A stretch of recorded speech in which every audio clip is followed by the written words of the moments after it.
How to see all devices logged into your Instagram account. Hello everyone and welcome to Tech Talks. If you want to know whether your Instagram account is logged into other devices or not, all you need to do is follow these few simple steps. So first thing first, subscribe to us so that we can bring more video like this to help you. And then open your Instagram app. Now go to your profile. To do this, on bottom right hand side of your screen you will find your profile icon, so tap on it. Now on top right hand side of your screen you will find this hamburger icon, so tap on it.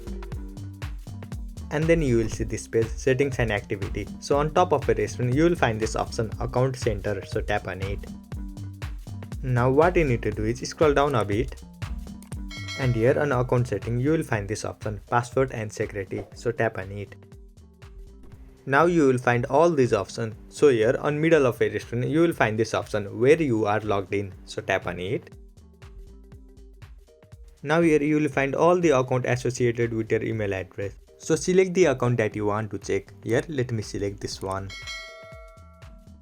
And you will see this page. So here you will find all the devices that your Instagram account is logged into. You can even log out of those devices remotely. To do this, tap on the select devices to log out icon on bottom of your screen. And then select the device from which you want to log out your Instagram account. And then you will see this logout option on bottom of your screen, so simply tap on it. So this is how you can find all the devices logged into your Instagram account. I hope you found this video helpful. Thank you for watching. Follow us for more helpful tutorials. Subscribe.